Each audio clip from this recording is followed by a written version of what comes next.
Tip top trippers, hello everybody and welcome back to my channel for another Friday Fundamentals, where I'll be teaching you 3 ways without the use of technology of how to ensure that our easy runs are easy. And stick along to the very end, because I've got a special bonus clip talking about the history here in Worcester and how some great athletes have been here. Yeah, that's right.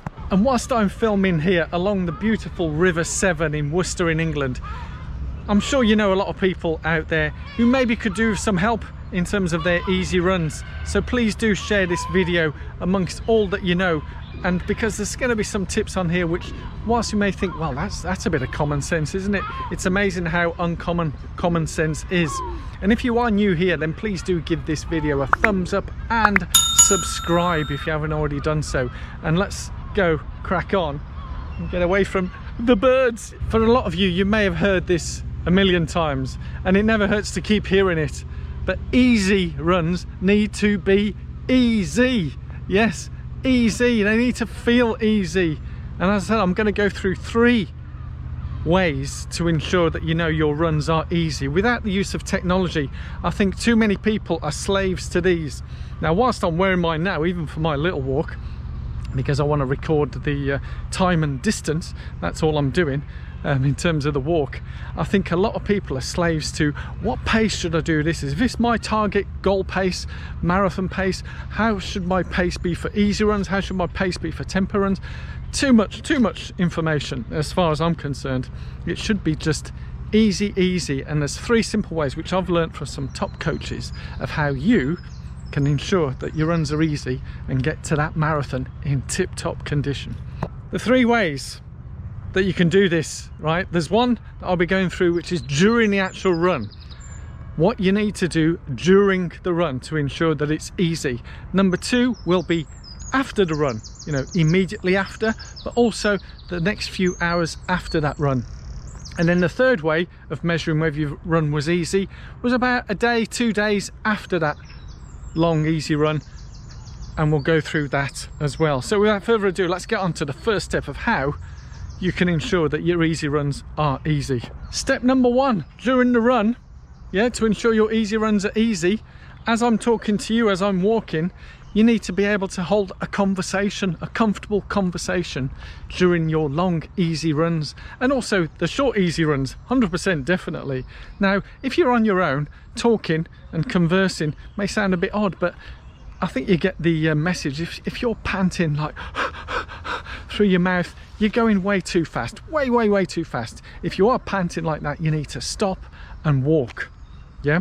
Because sometimes, depending on our levels of fitness and also the terrain, because the easy run, whilst you're running easy, it's how you feel and how it's stressing the body.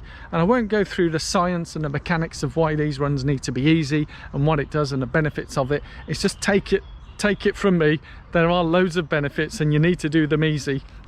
Is that when we're going through that, is if we are stressing it too much, then basically it doesn't allow us to do things that we need to do later on in different times. So by doing it in a slow, easy manner, it helps us gain the benefits for that. And believe you me, these easy runs are like the cornerstone for endurance running.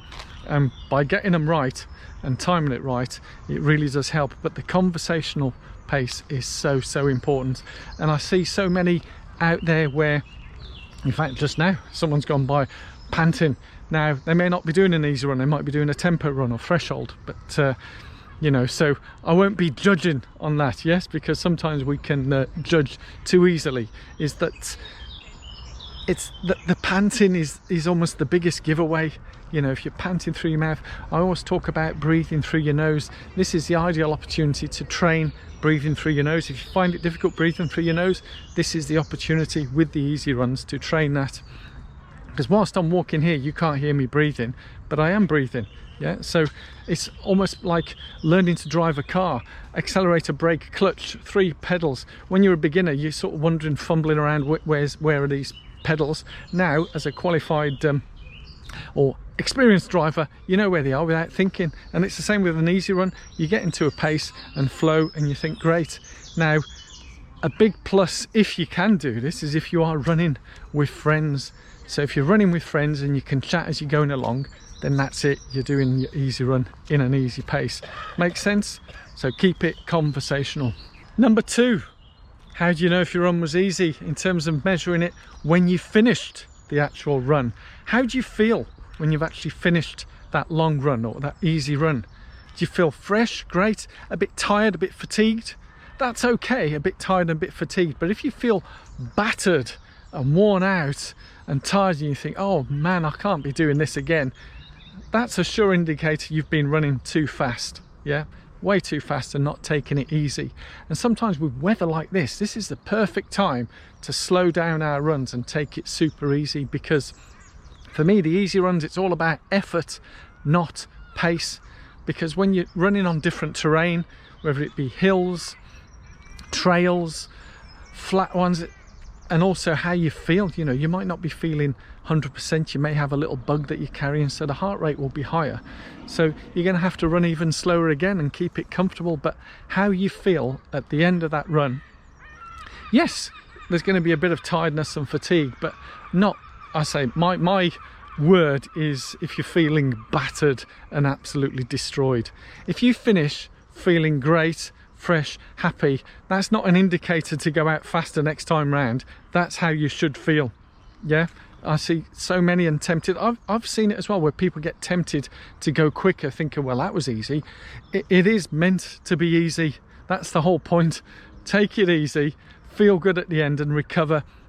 Have your recovery food, drinks after you've done your run, and then we'll come on to number 3, which is the biggest indicator of how easy did you take your easy runs. Yeah, so the third and final way, without the use of technology, to know whether your easy runs are easy is about 2 days after you've done your long easy run and you've got another run coming, which is another easy one. Yeah, because as beginners, we're not going to be doing any sets or stuff. And if you are doing reps, sets and all that type of stuff, then this is going to be a surefire indicator whether you've gone too hard on your easy runs. Is how do you feel during that next run?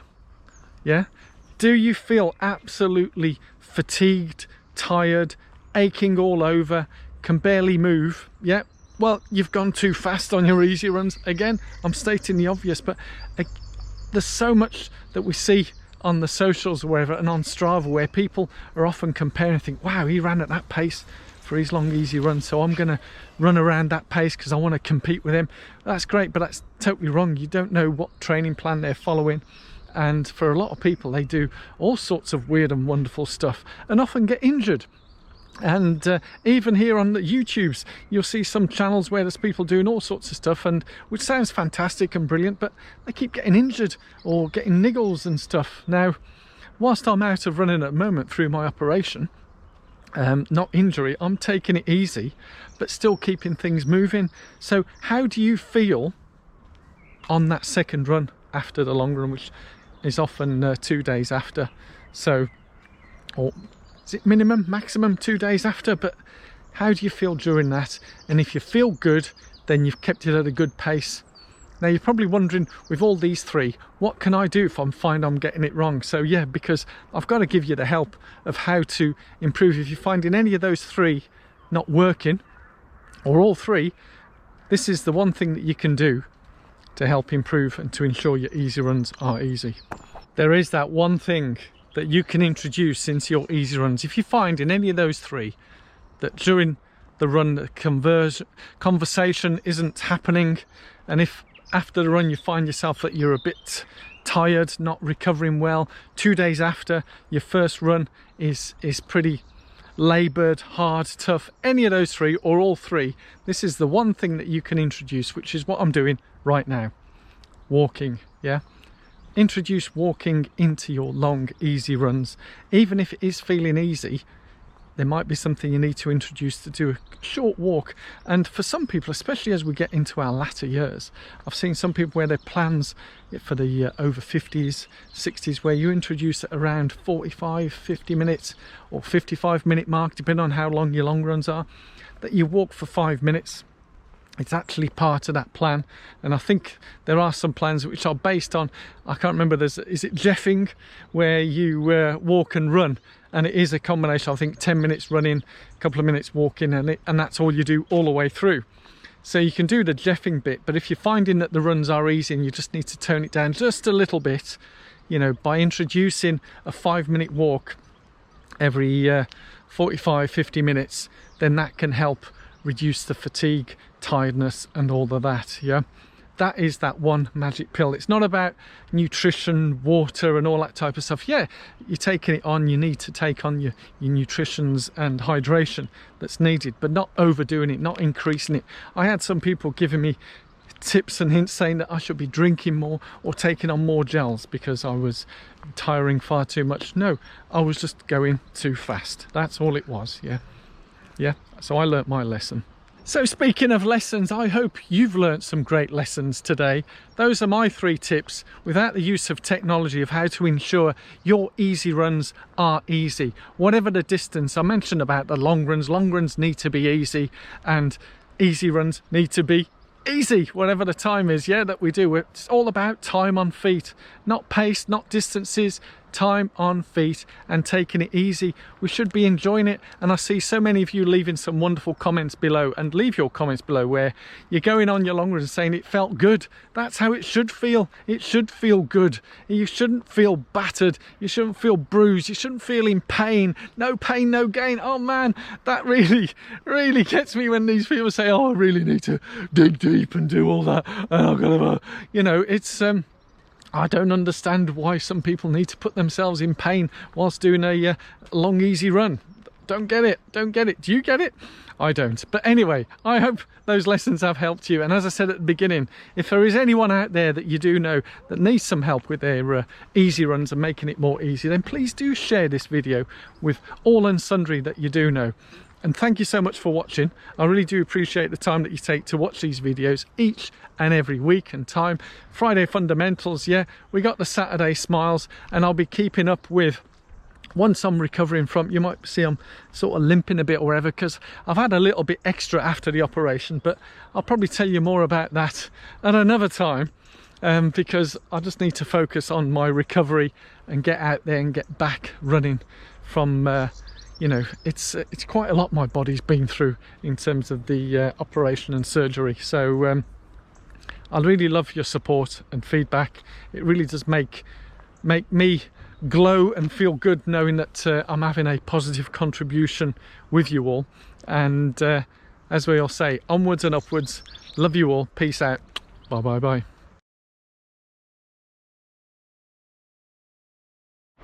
Hey, I tell you guys and gals, a little bit extra walking at this obviously forced, very slow walk really does help me appreciate a lot more of what's going on in nature around me, because sometimes we can be going off at speed and things, whether we be running, walking, jogging, but I'm going at a super slow pace, and you see so much more, don't you?